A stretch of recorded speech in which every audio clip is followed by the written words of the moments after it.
Buenas. En la sesión de hoy vamos a abordar lo referente a el recurso de casación penal. Buen día. Buen día. Es decir, hoy evidentemente esto será algo muy, de alguna forma, no tan profundo como pudiera serlo, ya que el recurso de casación, pues evidentemente configura una serie de particularidades, pues. Quien les habla es el profesor Ángel Serpa Aponte, y esta clase virtual está siendo grabada, pues, a los efectos en Venezuela, en junio de 2020, a los efectos de incorporada en el canal YouTube Ángel Serpa Aponte, para los que de alguna forma quieran suscribirse al mismo. Clases virtuales estas que se encuentran en dicho canal a los efectos de quien quiera revisarla, pues, en otra oportunidad. Bueno, esto de la casación en el ámbito penal venezolano, obviamente uno tendría que ubicarse en la idea que en qué momento nos encontramos, dónde estamos en este momento para la llamada interposición del recurso de casación. Nos encontramos con que se dictaron sentencias que fueron dictadas por la Corte de Apelación. Esa Corte de Apelaciones en el ámbito nacional, que puede ser la Corte de Apelaciones ordinaria frente a la llamada comisión de delitos en los cuales no exista un fuero procesal, o pueden ser sentencias dictadas por una corte dentro de la jurisdicción penal especial, como por ejemplo la jurisdicción de responsabilidad penal del adolescente, sistema penal de responsabilidad del adolescente, como por ejemplo la jurisdicción de violencia de género. Mil disculpas, Ángel. ¿Podría repetir lo último que dijo? La jurisdicción de violencia de género. Pero también pudieran ser sentencias dictadas por la Corte Marcial. Recuerden que la Corte Marcial es quien asume la resolución del recurso de apelación frente a sentencias dictadas por tribunales de primera instancia en el ámbito militar. Recuerden que esas sentencias dictadas por la Corte de Apelaciones ser sentencias que sean porque se confirmó una sentencia de primera instancia. Es decir, recuerden que en primera instancia los tribunales de juicio, los tribunales de control por la vía de la llamada admisión de los hechos, los tribunales ellos dos pueden dictar sentencias condenatorias, sentencias absolutorias, sentencias de sobreseimiento, que han sido recurridas por la vía de la llamada apelación de sentencias. Una vez que la Corte de Apelaciones admite el recurso de apelación de sentencia y pasa a decidir con respecto a la procedencia o improcedencia del recurso de apelación de sentencia, bueno, dictará en consecuencia. Si ha decidido la improcedencia del recurso de apelación de sentencia, entonces obviamente queda firme esa sentencia dictada en primera instancia. Bien sea que esa sentencia haya sido, por ejemplo, una sentencia condenatoria, bien sea por la vía de la admisión de los hechos, o una sentencia condenatoria que se decidió así a la finalización del juicio oral y público, cuando se establece la certeza de culpabilidad a la finalización del juicio oral y público. Pero pudo haber sido que la sentencia que se apeló fue una sentencia absolutoria, ella que solamente puede ser dictada por el tribunal de juicio, porque mal se podría hablar de sentencias absolutorias que hayan sido dictadas por un tribunal de control. El tribunal de control solamente se le es permisible, pues, la sentencia condenatoria por la vía de la admisión de los hechos, artículo 375, o el dictado de sentencias de sobreseimiento, perdón, bien sea porque se declara con lugar, se declara con procedencia la excepción de acción promovida ilegalmente, o bien sea porque el Tribunal de Control, al no admitir la acusación, conforme lo establece el artículo 313, numeral 3 del Código Orgánico Procesal Penal, dicta una sentencia de sobreseimiento. Entonces, esas sentencias, es decir, la sentencia dictada por la Corte de Apelaciones, porque obviamente la Corte de Apelaciones dicta sentencias. Es decir, hay dos tipos de recursos por la cual se puede acceder a una decisión por parte de la Corte de Apelación. Bien sea la llamada apelación de autos o bien sea la llamada apelación de sentencia. La apelación de sentencia, que está siendo regulada en los artículos 444 y siguientes del Código Orgánico Procesal Penal, y la apelación de autos, que está siendo regulada en los artículos 439. Entonces, cuando nos estamos enfocando en el recurso de casación, definitivamente estamos abordando una sentencia que ha sido dictada por la Corte de Apelaciones cuando resolvió el recurso de apelación de sentencia. A ver, me explico. El Tribunal de Primera Instancia dicta una sentencia absolutoria, de sobreseimiento o condenatoria. Esa sentencia es recurrida, apelación de sentencia. Y la Corte de Apelaciones, al declarar sin lugar dicho recurso, está dictando a la vez una sentencia. Porque pudiera ser que el Tribunal de Primera Instancia lo que dictó fue un auto con trascendencia aflictiva, auto de importancia. Y por lo tanto, ese auto fue apelado, recurso de apelación de autos, conforme a los artículos 439 y siguientes del Código Orgánico Procesal Penal. Esa decisión que dictaría la Corte de Apelaciones, declarando con o sin lugar la apelación de autos, es un auto. Por lo tanto, no estaríamos ubicándonos en el contexto, porque, repito, el recurso de casación solamente sería frente a las sentencias dictadas por la Corte de Apelaciones, confirmando una decisión de primera instancia. Voy a dejar allí en el tapete hablar de confirmando, porque pudiera ser muy excepcionalmente que la Corte de Apelaciones dicte una sentencia propia, lo cual es posible por el infine del artículo 449. En este caso, al dictar una decisión propia, quizás no estaría confirmando una decisión de primera instancia, sino más bien, inclusive, pudiera dictar una decisión en sentido contrario. Entonces, bueno, esa posibilidad excepcional está casi como vedada, pero de alguna forma lo permite el artículo 449. Por otra parte, frente a las consideraciones generales atinentes al recurso de casación, uno tendría que abordarlo también en una perspectiva histórica. Es decir, es distinto el origen del recurso de casación con respecto al recurso de apelación. El recurso de apelación, bueno, conocido desde mucho antes, viejo derecho romano, corpus juris civilis, ¿verdad? Justiniano, allá a la finalización del Imperio Romano, que se incorpora en el ámbito que nos ocupa, pues, en el ámbito hispano, porque de alguna forma las viejas partidas, la partida del rey Alfonso de España, ya conllevaban la posibilidad de la llamada apelación, es decir, destrabar los nudos de las decisiones.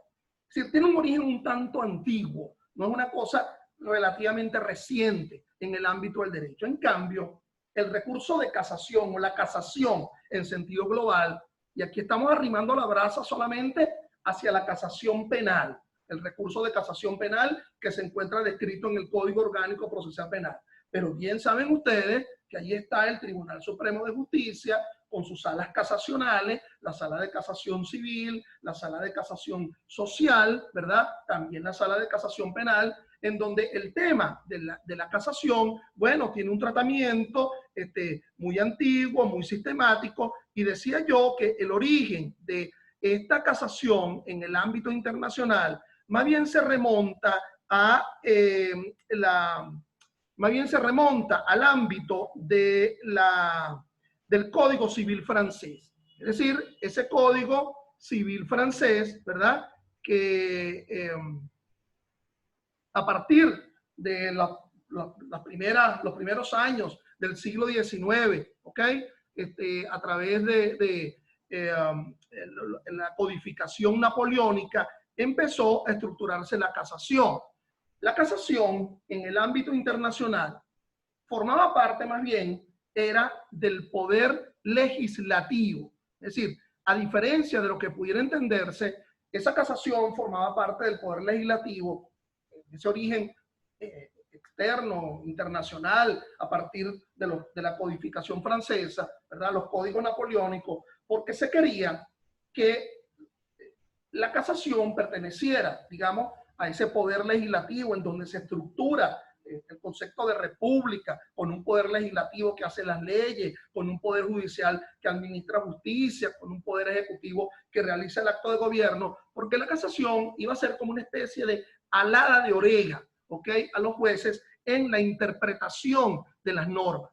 Vamos, que si esas normas provienen del ámbito, ¿verdad?, legislativo, lo que se denomina el espíritu de las leyes, el propósito del legislador, entonces no se quería que ese juez se apartara en ese espíritu del legislador, cuál era el propósito fundamental que asumía el legislador al hacer promulgar normas, y que por lo tanto esa casación formara parte del poder legislativo por una especie de llamado de atención al órgano judicial en la administración de justicia, en la interpretación de las normas.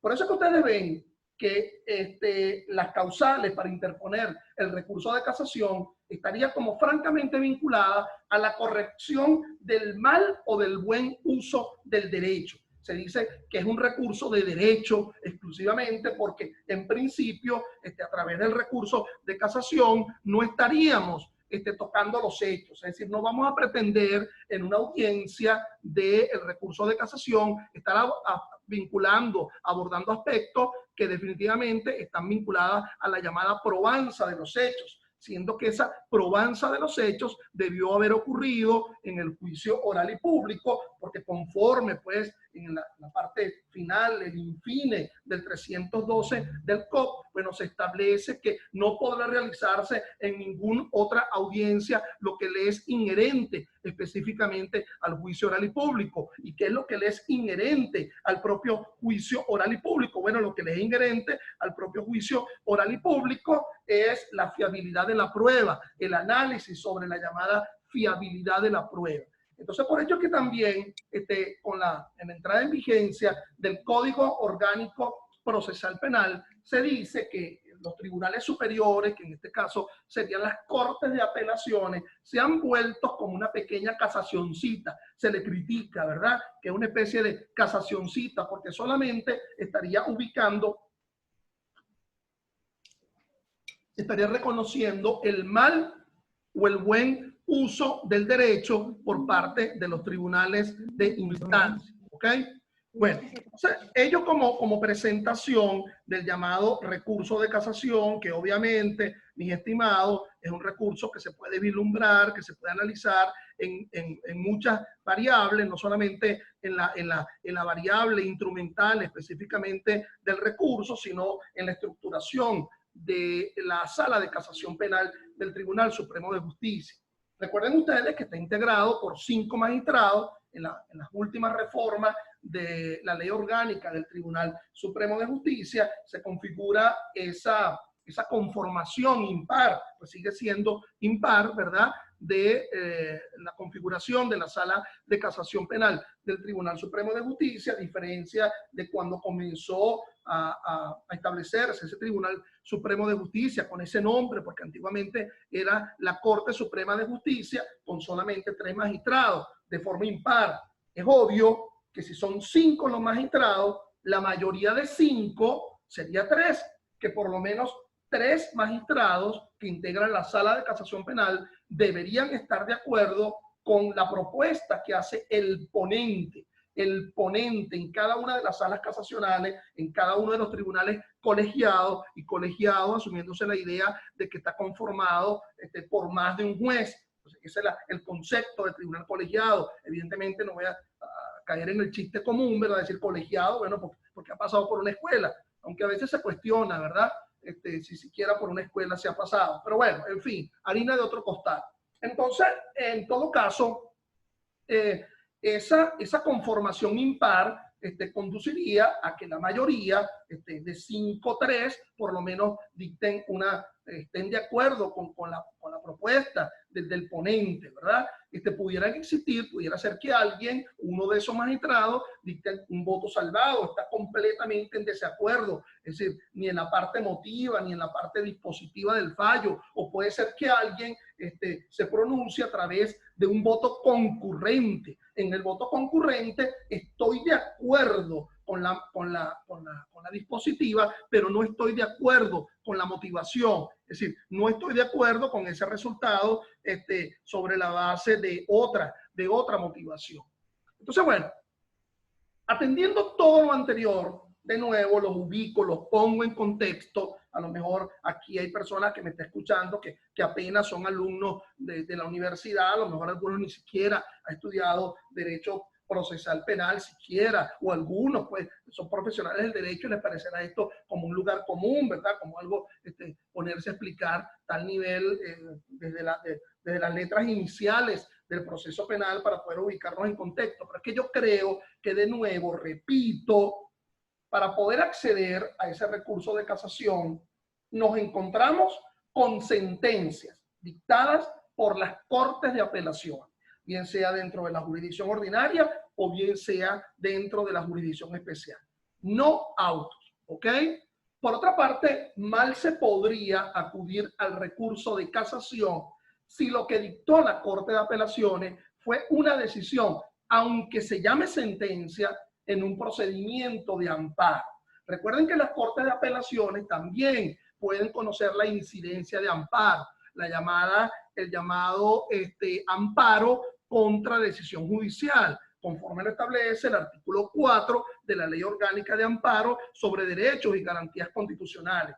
Pero frente a la decisión, que inclusive pudiera ser una sentencia dictada por la Corte de Apelaciones, cuando conoce en primera instancia el llamado amparo contra decisión judicial, el cuestionamiento, la apelación de esa decisión en el procedimiento de amparo ya no le corresponderá a la Sala de Casación Penal del Tribunal Supremo de Justicia, sino que ya esa apelación dictada en el procedimiento de amparo, dictada por una Corte de Apelaciones, le corresponderá a la Sala Constitucional del Tribunal Supremo de Justicia. Entonces, ubiquémonos un tanto en el flujograma, ¿ok?, que pretendo abordarle frente a la implementación del recurso de casación. En primer lugar, y antes de que abordemos el propio flujograma del recurso de casación, yo le voy a abordar el tema del instituto procesal que se denomina la doble conformidad, que está descrita en el artículo 460 del Código Orgánico Procesal Penal, ¿ok? Si se ordena la apertura de un nuevo proceso en contra del acusado que haya sido absuelto por la sentencia de primera instancia y obtiene una sentencia absolutoria en contra de esta, no será admisible recurso alguno. Así lo dice el 460 del Código. ¿Cuál será ese recurso que sería posible, ese recurso alguno que nos dice el 460, si ya se dictó una decisión de primera instancia en la cual se absolvió al acusado, absolutoria que fue confirmada por la Corte de Apelaciones? Bueno, ya es obvio con lo que me están escuchando que ese recurso sería el recurso de casación. Pero entonces viene el detente. ¿Para dónde vas tú, pajarito? No es posible la llamada admisión de ese nuevo recurso, porque como lo dice la norma, inclusive así, hasta la nomina, así la nomina en técnica legislativa, habla de doble conformidad. Ahora bien, la fiesta se nos está aguando un poquito, ¿verdad? Cuando vemos que ahí se nos cambia la sonrisa en el rostro y se nos convierte en una especie de rictus, de contrariedad, cuando vemos decisiones como esta, de la Sala Constitucional, la 2298, del 21103, que de alguna forma les voy a explicar con mis propias palabras para que puedan asumir qué es lo que quiere decir, más allá de lo que establece el artículo 460. Esto parece como una especie de juego de seguidilla, pero cácteme un tanto en la explicación. El tribunal de primera instancia, el tribunal de juicio, absolvió a ese acusado. Esa sentencia absolutoria, que obviamente no le conviene al fiscal ni a la víctima, fue recurrida por el fiscal o por la víctima. Es decir, interpusieron el recurso de apelación de sentencia contra la llamada sentencia absolutoria. ¿Qué decidió la Corte de Apelaciones? La Corte de Apelaciones volvió a confirmar la sentencia absolutoria. Ya nos encontramos con una sentencia absolutoria doblemente dictada. La dictó primera instancia y la confirmó la Corte de Apelaciones. Absolutoria. La duda razonable implica una decisión de no certeza de culpabilidad. Pareciera que por el 460 que les acabo de leer, si alguien se toma la molestia, que en este caso sería el fiscal o la víctima, de interponer el recurso de casación contra esa sentencia absolutoria, entonces la Sala de Casación Penal debería inadmitir el recurso. Es decir, hasta aquí llega todo y que por lo tanto el absuelto queda absuelto. Ese no es el criterio que ha asumido el Tribunal Supremo de Justicia por decisiones como las que les enseñaba en la lámina anterior. El Tribunal Supremo dice lo siguiente: absuelto en primera instancia, se interpuso el recurso de apelación de sentencia y por lo tanto la Corte de Apelaciones volvió a absolver, es decir, confirmó la llamada sentencia absolutoria, pero se interpone el recurso de casación y se admite el recurso de casación frente a esa sentencia frente a esa circunstancia de la doble absolución. Supónganse ustedes que la Sala de Casación Penal encuentra conforme ese recurso de apelación de sentencia absolutoria, que por lo tanto, por la decisión en la cual declara con lugar el recurso de apelación de sentencia, ordena que se vuelva a repetir el juicio oral y público. Es decir, que se vuelva a llevar la causa ante un juicio, ante un tribunal de juicio. Y ya, ese tribunal de juicio, que obviamente sería otro distinto al que ya decidió con anterioridad la absolutoria, porque no podría ser, los jueces que ya concurrieron a dictar una decisión no podrán ser compelidos a volver a decidir, inclusive ya es una causal de apartamiento, es una causal para la recusación o la inhibición, conforme al artículo 89.7 del Código Orgánico Procesal Penal. Entonces, otro tribunal de juicio vuelve a absolver. Se recurrió ya esa tercera absolutoria ante la Corte de Apelaciones. De paso, los magistrados que con anterioridad ya decidieron el asunto también tendrían que apartarse, bien sea por la inhibición, y si no se apartan serían recusados. Por ejemplo, en los circuitos judiciales penales donde no exista dos salas, ¿verdad? Salas plurales de la Corte de Apelaciones, lo cual en muy pocos circuitos judiciales penales nacionales se halla, bueno, en el Zulia, en Carabobo, en Caracas, en fin. Entonces vino la Corte de Apelaciones y volvió a absolver. Es allí, conforme a esa decisión, que se instaura la llamada doble conformidad.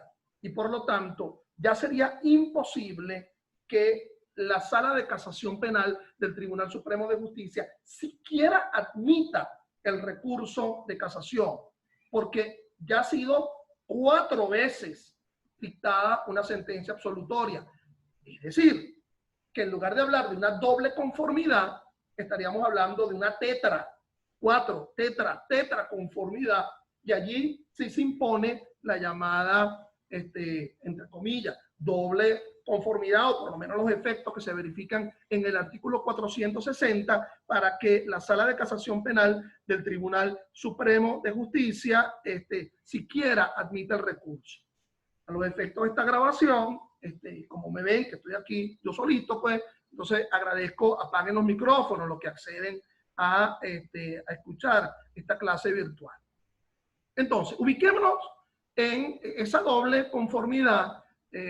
Ha sido, ya lo mencionaba, ha sido tratado de esta manera, como lo estoy manifestando, por la sentencia 2298, ¿ok? Por la sentencia 301 de la Sala de Casación Penal de agosto del 03 y la sentencia del 5 de mayo del 05, caso Yanina Mil. A lo mejor alguno se haría una pregunta. ¿Qué pasaría, profesor, si en lugar de sentencia absolutoria lo que se dicta es sentencia de sobreseimiento? Ustedes saben que con la sentencia de sobreseimiento se estaría generando, francamente, el mismo efecto que surgiría con la sentencia absolutoria frente al tema de la libertad. ¿Ok? Porque en el sobreseimiento estaríamos hablando de la extinción de la acción penal. Que por lo tanto, si se da la llamada extinción de la acción penal, ya no estaría pendiente esa espada de Damocles de la posibilidad del dictado de una sentencia condenatoria, porque el sustrato, es decir, la pretensión, la acción penal como pretensión, pues ya no se encuentra viva. ¿Okay? El transcurrir del tiempo o el dictado de una decisión previa. En el primer caso, la prescripción. En el segundo caso, la cosa juzgada, la res judicata. Bueno, entonces, el tribunal de primera instancia sobresee esa confirmatoria, lo hace la Corte de Apelaciones, pero la Sala de Casación Penal indica que estuvo mal dictado esa sentencia de sobreseimiento y por lo tanto vuelve a ordenar a que se repita el juicio oral y público o la audiencia de donde se derivó esa sentencia de sobreseimiento, que pudiera ser la audiencia preliminar en la fase intermedia, así se dicta de nuevo ese sobreseimiento y resulta que la Corte de Apelaciones vuelve a confirmar el sobreseimiento. Humildemente soy de los que cree que allí estaríamos hablando frente a esa tetra confirmación del sobreseimiento dictada por tribunales distintos, la llamada tetra conformidad o doble conformidad, los efectos del 460, para que ello impida a que la Sala de Casación Penal del Tribunal Supremo de Justicia vuelva a ordenar a que otro tribunal vuelva a pronunciarse sobre el sobreseimiento. Eso sí, mis estimados, en el humilde criterio de este profesor Ángel Serpa, es sí lo que ha conducido al sobreseimiento y que ha sido 4 veces confirmado, es sobre la base de la misma causal. Si ese sobreseimiento se llega por fuentes distintas, en un caso se decía que era porque había la cosa juzgada, en el otro caso se decía que era por la prescripción, en el otro caso se decía que era por la acción promovida ilegalmente, jamás pudiéramos hablar de esa llamada doble conformidad, porque todavía hay un cuestionamiento sobre el sustento jurídico que sustenta el sobreseimiento, valga la cacofonía. Bueno, miren, esta clase virtual, ¿verdad? En algún momento voy a dejar y después volvemos a ingresar con las mismas coordenadas. Lo vamos a hacer en 2 tandas, digo, a los efectos ya de advertirle, ok, para la segunda tanda de esta clase virtual frente a este extenso recurso de casación penal. Bueno, hablemos un tanto entonces. Frente a ustedes está, mírenlo por favor en el sentido de la aguja del reloj. Miren el flujograma, la grafía del recurso de casación. En primer lugar, para que se pueda interponer el recurso, tiene que haber una notificación efectiva a cada una de las partes, si alguna de esas partes es la que está manifestando el agravio que le produce la sentencia dictada por la Corte de Apelaciones y por lo tanto pretende cuestionar esa sentencia dictada por la Corte de Apelaciones a través del recurso de casación. Es decir, la notificación efectiva conduce a ese sustrato temporal para poder interponer a partir del día hábil siguiente de la notificación efectiva el recurso de casación. Ahora bien, recuerden que esa notificación se da por la vía del emplazamiento por parte del alguacil, pero pudiera ser perfectamente posible que las partes se encuentren notificados de forma tácita, porque acudieron al tribunal, ¿verdad? Y pidieron el expediente, y al pedir el expediente, bueno, en el libro auto de actuaciones se verifica ese pedimento del expediente y se ha notificado la parte contra la que obra la decisión, la que le está causando el perjuicio, el gravamen recursivo, se está notificando de forma efectiva de la decisión que ahora pretende recurrir por la vía del recurso de casación. Esa decisión dictada por la Corte de Apelaciones.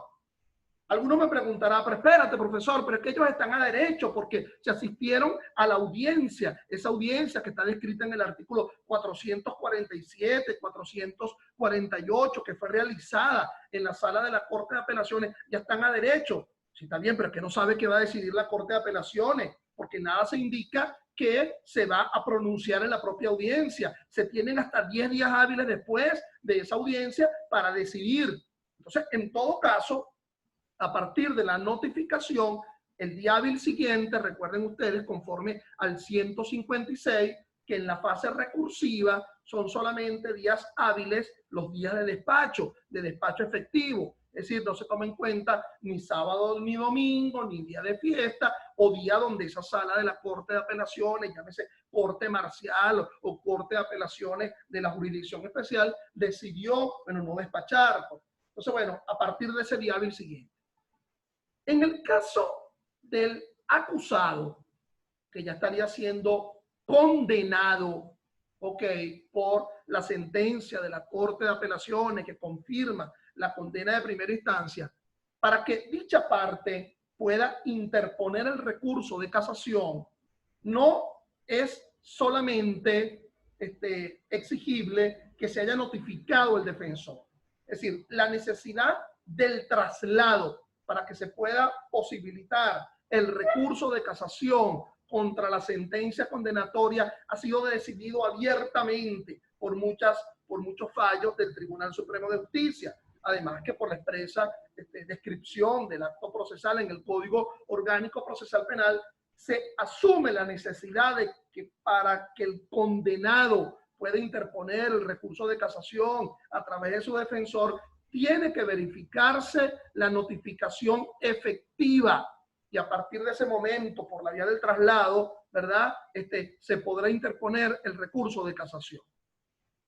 Entonces, ese recurso de casación, recuerden, por lo dicho con anterioridad, es porque la decisión dictada por la Corte de Apelaciones fue resolver la apelación sin ordenar un nuevo juicio oral.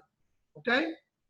Es decir, recuerden que pudiera ser que se declare con lugar el recurso de apelación de sentencia y por lo tanto se ordene la repetición del juicio oral y público.